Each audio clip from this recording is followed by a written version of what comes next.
Welcome to another episode of Foggy Entrepreneur Connect. Today I'm chilling with a legend. I'm chilling with a good friend of mine. I'll let him introduce himself. Sir, please introduce yourself. Thank you so much for having me. Hola, Shapunja. My name is Bulelani, Balabala, an entrepreneur, founder of an initiative called Township Entrepreneurs Alliance. Just very passionate about entrepreneurship, small business, township entrepreneurship, and youth development. Yeah, that's it. So, but right into it. Why entrepreneurship? Why not look for a job and become an employee like most of us? Sure. So I don't know, man. I think for me it was a mix of circumstance, right? And I don't know, just at the time it was stupidity also, and I'll tell you what I mean by that, right? Yeah. So circumstance was obviously very difficult, raised by a single mother, and she, at the time, she was losing her job, or things were going pear-shaped wherever she was, and she sort of felt, and at the time I was in grade 9, so she sort of felt, as in, the money's going to run out, but before the money runs out, let me take you to an FET college or something, so that you get some skill and some trade. So after grade 9, I went to this FET college, and post this FET, during the FET college sort of years or modules that I was doing, the money ran out, so could not get trade in any particular thing, and sort of sat a number of years doing nothing, right? And I think frustrated because she's a single parent, she's really trying to upkeep herself, the kids, me and my older brother, and it was very difficult. So I think for me, the entrepreneurship bug sort of came up when I started interacting with a friend of mine who at the time was still in matric, and he came back home wearing a t-shirt with his name on it. A t-shirt with your name. Yeah. Yo, what the heavens is this? Now, who did this for you? So he linked me up with the guy who came over to his house 2 weeks later. We started talking, then I started plotting and planning. And I think for me, that's when the entrepreneurial bug sort of then bit. Yeah. And over the years, I've done a number of different things. I know. Big things. But with so much adversities, so much challenges, why didn't you had enough reason to not do anything? Then what drove you? What inspired you? So I think for me it was when I heard a gentleman called Hector Mtao, right? And he was talking, and he came at the time to visit my church. And he was talking about, dreaming. And I've never heard someone talking about that, but you can be great. There are possibilities. There's life beyond Kasi. There's all this stuff. God, no matter what is this guy saying? And I was and I held on to those words, right? And I started practicing some of the things that he was saying, as difficult as it was. And I think out of that, I started wanting more and more and more and more for myself. So I think in wanting more, the more then came with I sort of decided, the only way I'll achieve the more that I want is through entrepreneurship. Yeah. But it also was, I can't explain the formula to that decision, because it's not like there was an example of someone who was great that I had access to, who then sort of punted that idea in me or made it easy for me to choose that, right? It was sort of a decision I made, and I sort of went that way. And I started with what I had, asked the people around me to come on board and chip in whatever little that they had, and started the journey from there. Yeah, that's hectic. You being one of the people that inspires me a lot, who inspires you? Sure, I'm inspired by a gentleman called Kanlani Msibi. Yeah. Spusiso Liope. Sure, man, they are guys, man. Asekasla, there's a man called Kenny Mameja, Brakeni, Mameja. There's a lot of different people, man. I think for me, I'm really I'm inspired by my sons, because I learn so much from them. They're so young, but I learn so much from them, because I think for me, that is what is making me softer. That is what is teaching me different things. I think I know, but I don't know. But I think most importantly, I'm just inspired by the emancipation of the young, creative, amazing Black individual, right? It's a young person in them realizing their full potential, their dreams, the fact that being proud, being black is a proud statement, being able to develop proudly South African products and own it and tell our own narrative is actually the greatest win. I can vouch that you're probably one of the people that drives, real change when it comes to entrepreneurship. And tell us a bit more about tea, because I don't think everyone knows about tea. So tea, just to give some background, tea is an initiative that started 8 years ago. So yes, we've been running for 8 years, over the 8 years, been able to directly impact over 60,000 township entrepreneurs nationwide through various things, right? I think one of our flagship initiative that's known to a degree by some people is the workshop that we run in different townships. Yeah. But over and above that, we have administered grant funding for distressed businesses, funds that were given to us by some corporates to sort of assist small business. We provide research and insights, enterprise supply development program, designing, implementation, and management on behalf of large corporations or even government or municipalities through their LED offices. So I think, for me, the work that we do with tea, started off as advocacy work. So we're just advocating to support entrepreneurs, buy black, buy local. Yeah. And I think over the years it's sort of grown and it's formulating itself, it's formalized itself as an organization, as a formidable company and organization, just driving market linkages for these township-based entrepreneurs and also corporates that are saying, listen, we want to access these markets, but we want to meaningfully access these markets and cause a meaningful change. So that's what tea has been. Because when I started it, there were two main reasons why I started. Was as a kid from Itembisa, at the time thinking I was already 8 years into my entrepreneurial journey, 8 or something like that, or 9 years or something. And then I thought, some of the things that the guys keep coming to me and saying, you do it so well, how could you do it? For me, it was like normal. It's like asking, how could you go to the bathroom? Everyone goes to the bathroom. But then I realized, in actual fact, to someone who doesn't have the access to the information, it's not second nature. For them, it seems foreign. For them to start your own thing seems foreign. For them to be your own boss is foreign. It's like it's a designated thing for a designated type of people, but it's not. It's designated for us. So we started to just share information and network. Yeah. But through the insatiable hunger, you're never just pleased in doing something. You want to do it to the umpteenth degree. So we then started delving deeper and deeper with tea. Join us for tea. Of course. Join us for tea. I'm also part of a proudly tea member. I'm always there. It's if you really want to learn and you want to share space with a lot of entrepreneurs, I think I highly recommend that you go and join tea when they, you can look at tea on the socials as well. See when the next gathering is at. I think the next one is in Hammanskraal, right? So the next workshop, you register, it's free.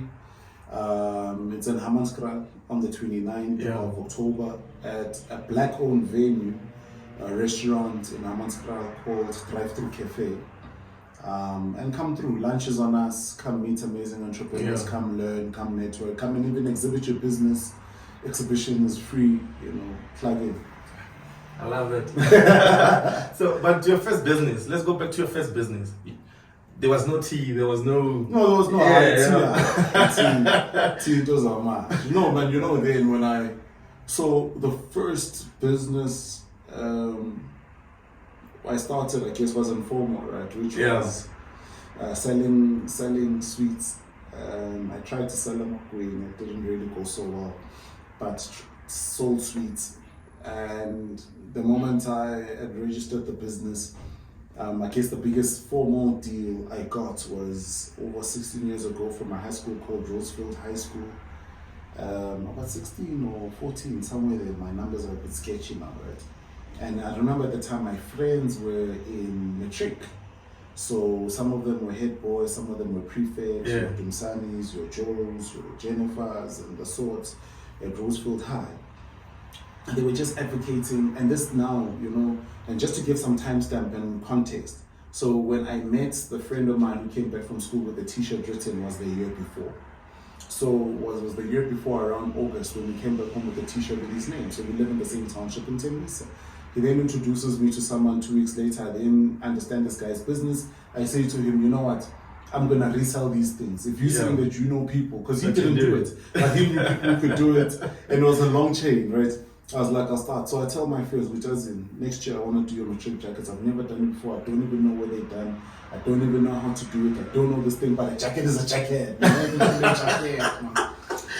So we go to the school, they push for me, I come and I pitch at the school.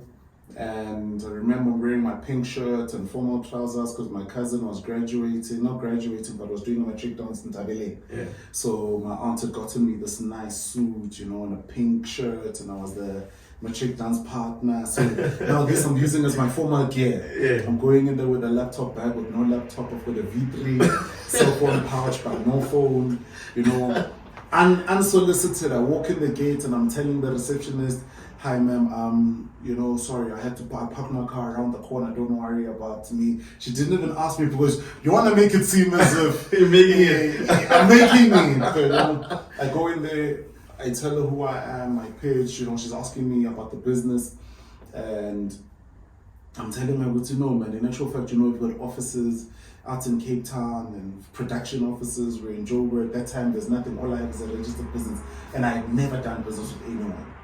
Pitches, I think 3 or 4 different pitches and meetings. Finally, we get to the day, she's like, okay, cool, we're gonna write you out this check. Who do I make it out to? It's like, if you make it out to the company, we're busy with auditing, and you might not be able to, help you in this quicker. But if you write it out to me, we'll be able to help you quick. And what made me do that is, number one, we don't have a business bank account. So how I was able to think on my feet is, when my brother used to give me money, he used to write me a check. Back then, we check, and then I got ID, got bank, got withdraw. Yeah. $50 clip. $50 clip. So I thought Leonard was gonna be the same thing. That job was 15,750 or 708. Sharp. It was a lot of money. It was a lot of money, yeah. Right? This is over 14 years ago. I rest me out this check for 50%. I walk all the way from working Rosefield all the way down to West Street in Kempton Park, and I open up my first bank account, right? But the intention was not to go open the bank account. What I'm used to is taking it bit by bit. I go to the teller. The teller says, no, so it's called the manager comes. Says, no, come to this office. I come, says, hey, young man, where do you find this thing? This is a lot of money. Actually, what will help you? Do you have an account? I don't have a personal account. I don't have a business account as well. It's like, listen, I'll help you open your personal account. So that was the first time I even opened my own personal account. The check was put in. It was back then when checks took 7 days to clear. It took 7 days. On the 8th day, I was able to pay these guys. They started working on the things. The order was delayed by 2 weeks. The deputy principal, Mrs. Ras, I remember, was not happy, but we delivered. Made my first 800 because I outsourced it to the guy who outsourced it to another company in Joburg, who outsourced it to a company in Cape Town. It was a network. Yeah, it was a network. But needless to say, the job was delivered. We got the balance payment. Made my first 800, gave a lady 5 clip, but she saw that I was doing drugs. I paid for my 300 for myself, and voila. And for me, that's where it started. And then from there, obviously, it's been a bumpy ride, right? Then from there, started off the Internet Cafe, which is what I ran for a very long time. And then that transitioned into a printing and branding manufacturing company. In between that, transported school kids, sold the bologna and cheese, sold ice creams, and failed with my friend Dumsani. We chowed all of them. That's our business at Gaula, FMCG. Yeah. So, but it's trial and error. So sometimes, I get asked, how do you find your purpose? And I can only answer by how I keep finding it daily, because it keeps changing. I keep finding it in doing stuff and being active. Because when you're not active, I personally believe when you're not active, it's going to be difficult for you to find it, because you're waiting for it to happen to you. And you can't wait for it to happen to you.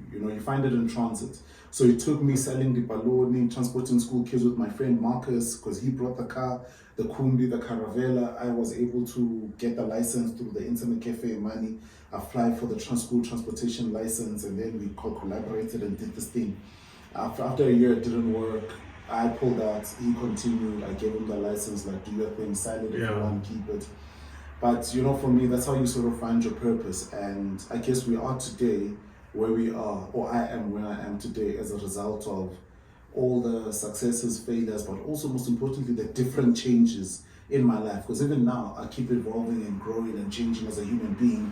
And, you know, we'll consistently evolve as we move along. So, and I think the hardest thing sometimes is, you know, we get so married to the actual tools. The business is a tool that even when it's time to grow and introduce new products and evolve and develop, we can't. We're so married to, but this is my baby, this is my thing. But this beautiful baby and thing, you know, it's time to grow, means that you let go of me and then you latch onto another tool in the same toolbox so that you can further your creative founding ambitions to develop and grow. Powerful. With all those transitions, where were you mentally? Like, man, it was tough, you know. I won't lie, like, it was tough. What helped me was prayer. I remember every day I used to wake up, I used to pray, you know. But also I had like this declaration I used to say, I mean, go view, go kasi. So I opened this up, this internet cafe, my mother's garage, go view. And, you know, I used to say people are coming in from the north, the east, the south, and the west. They are walking in, they're swimming in, they're flying in, and they're cycling in. And it's a crazy thing, right? Because you're in the center, you're not even on the main road, it's the driest part, you don't even know how to use a computer, you're learning as you move along. But I think for me, that's the stuff that kept me sane. And then the more and more I said it, I realized that, you know, I'm declaring for where I'm going. It might not manifest right now, but at the right time, it's going to manifest. What I need to do is I need to work on positioning myself in the right way. So that when opportunities open up, I'm not caught in a surprise, or I'm not caught in a shock, but I'm caught prepared, and I'm caught in the ability of aligning myself with the opportunities that are there laying away for me. So it's a journey. But what were your main challenges? Oh man, we're one of the first to apply for ADSL. I remember the lady from Telkom telling me that the exchange is not built for ADSL. It's going to take them 2 years, and it took them. They called it an exchange. That's what she said. They had to upgrade the exchange or add an exchange, something, a new box. It took them about 12 months, but we were able to fax. You know, that's all we were able to do with that line once we applied, just fax. And so that was, I think infrastructure was an issue then. Some of the issues that came up is, even when you wanted to hire and employ someone, it was like, you know, it was a real thing. You know, you say to someone, you know, someone is thinking, dude, I live 3 streets away. Going to work means I must just walk to work, when we're so used to people by Palama taxi to go to work. So it was also a perception thing, you know. And I remember one guy was working for me, his girlfriend had come, I was in the other room, you know, and she was like, oh, so this is where you work. I mean, Pilla, that means that you don't have a job. Jeez. Yeah, and I was like, why is she talking to him like that? But I also was offended because this guy actually has a job, he earns a salary, pays PAYE. What is she talking about? But it was a perception thing, you know. There were many different challenges, man, and I think also, you know, it was being able to hold on, because there's pressure from home. My mother's a single mother. She's faced with the realities of electricity not being there. She must provide the food. She must go work long hours, and we are just consuming the food. This business thing doesn't seem like it's moving or working. It's a lot of pressure. It's stressing me out. I mean, at the 7th year, I wanted to just leave it all and, you know, just this thing is not working, man. But something just said, hold on a little bit longer. And that very month, that's when things started to, I guess, that's when maybe I got new courage and I was revived. And things from there started to develop and change and take a different trajectory. So I guess maybe it's also then, there was power in, I think, prayer. Not even I think, that's a fact. But also power in staying the course and staying the journey. Yeah, and a lot of people want to start businesses, but you know, as you speak to a lot of entrepreneurs, they always refer to most of their failures based on funding. So what's your take on funding? You know? So I think funding is very important, right? But what I'd always say to an entrepreneur is, you know, especially when you start, try and avoid the funding if you can. Avoid the debt. Let me put it that way, right? I mean, if it's gonna tie a noose around your neck, and you are looking at developing your MVP or your prototypes or whatsoever the case, and you don't have anything solid, try and avoid it. You know, try and develop the prototype yourself. Or in other non-stressful means, right? Maybe family, maybe mother, maybe someone who can say, here's cash, I trust you, go do your thing, I'm not in need of it now. Right? Go think about what you want to do, there's no stress. Then it puts you under less stress to deliver for them, but it puts you in a great position to deliver for the consumer and to craft and re-engineer what this idea is. And I'm fully aware of the fact that industries are different, right? Yeah. At a different interval of your industry, you will need capital injection for you to be able to set up the way that you need to set up. But I've also then been open to saying that in every industry, in my view, there are certain opportunities that might be indirectly linked to that particular industry that might serve you as a broker or a reseller of a product that's required. It might not necessarily be in line with your personal business ambitions, but what that does, it keeps you in the same space hovering, so that when opportunities arise, you're able to catch on to them. But it's also then the saying that says, you know, banks want to see that you are transacting. They want to see money flowing in and money flowing out. So what you are then doing in that time is you're playing the game. You're flowing money in and you're flowing money out. You're flowing money in and you're flowing money out. So then when you go to them and say that, listen, I need 50,000, they're gonna work that against the money flowing into your bank account and what is flowing out, and the fact that there's actual activity, and that's what they need. And sometimes that's where we sort of lose the mark or we're failing, because we need to play the game, you know. And number one, let's understand what the game is. Number two, let's understand how the game works. Number three, let's play the game. Number four, let's access other people, you know. So what is always said, especially by guys in the property space and other industries, use other people's money to make money. But before you do that, you must show that you are transacting. So that sort of deflective transacting, where you are focusing on products that are not primarily where you want to be, but sometimes that's what you need to do. You do a little bit of what you don't want to do up until you get to where you need to go. To enable you to... to enable you to build what you need to build. So then I mean, this is my personal experience, right? It's different for everybody else, but that's what I had to do. On certain days I'm delivering what, on certain days I'm organizing a van from someone down the road to go drop off rubble, because he's got a van. I'm applying rubble, it costs 5 clipper. That 5 clipper, I'll use it to go to Kempton Park and buy ink for the printer, because the printer doesn't have ink and paper. So gets applied me, and those are the things for me that I sort of feel like help me to, you know, have the agility, but also open myself up to saying you might need to do some things that you're not happy with, not illegal of course, that you're not happy with, but all in the pursuit of I'm driving myself to where I want to be. And it's very important, something that you said, that, you know, integrity of a business in the transitions is also important, to build numbers so that you can get funding. Yeah, true, man. I mean, your business account is not your personal account.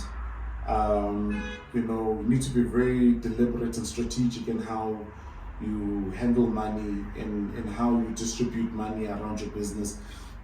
It's very important. I mean, that financial play is very important. Sometimes you see someone who's making way less money than you, but they're accessing resources much quicker than you or much better than you. It's purely because they're playing the game. So you've got the big number, but maybe the money is not banked. Maybe the money is just sitting there, you're not utilizing it the right way. Maybe you're not even opening certain credit accounts, even though you know you can afford to pay them off cash, but you open those up to build your credit score, because that's what we're measured on. And whether we agree on with it or not, but that's how the game is played currently. They look up your credit score, they look up what your credit score is, they look up who you owe, how you're paying them, to sort of ascertain if we gave him money, would he also then be able to pay us? So then you start to learn and talk to your accountant. But you know, open that clothing account, you know, take the 6 months free, buy stuff, and then pay it back. You know you've got the cash, buy it, keep that money in a separate account. At the end of a month or two, pay the whole account off. Yeah. It's going to show that activity that you are able to, be measured on a continuous basis in paying discipline. Powerful. Yeah. Because it's like, if you take, some lessons from that, it's also about understanding what you are doing and understanding the type of business you are in and understanding the numbers, because banks deal with numbers a lot. It's a numbers game. Yeah. With all the business you've done, marketing plays a role. And I'm sure you went through a transition in terms of marketing from social media and so forth. But how do you market your business now, like in terms of the strategy? So I think for us, it's I still employ a very I'd call it analog, right? For lack of a better word, sometimes it's English. My bundles run out. But what I mean by analog is still the rather traditional means of advertising, right? Which is your cold calling, which is going on email, sending the sales team on emails to call people, mass market and all that stuff, right? But also there's a great advantage, I think, for us that we've picked up in being able to utilize digital platforms in generating leads, right? I guess through paid advertising, because it's a very powerful tool to utilize in positioning yourself and opening up those opportunities. So that's what we use. But back then, man, we were aggressive. We weren't advertising on Facebook or whatever. So we had a system. People come in, whether they're making a photocopy or they are buying paper or an empty CD or DVD, we write their number. They must give you their name, surname, and number. Name, surname, number. Name, surname, and number. And what we do at the end of the day, you're sending them an SMS, thank you for coming and buying 1, 2, 3. And then when we've got new things, once a month we're sending them all SMSs manually, because there's no group mailing system there. Manually, they would know, thank you, please note that we now have a special. We've got whatever. Then I guess that's what now you call, the SMS marketing and all this stuff that sort of developed. We're doing then. So I think for me as an entrepreneur, it's putting your hand out, feeling out where your customers are, what means of communication they use, and communicating with them in that manner, not following traditional means. So because sometimes what you need to do is, sometimes we are told that you need to use digital means to communicate, but that's a certain market. There's certain products that maybe you push out that are for a specific market. They won't go on a link and register and go on a link and go and look at what you're talking about. They need you to be physically there and tell them what you are selling, and then they'll buy into you because they want to see you as the actual person. And sometimes that market is mostly informal or rural market.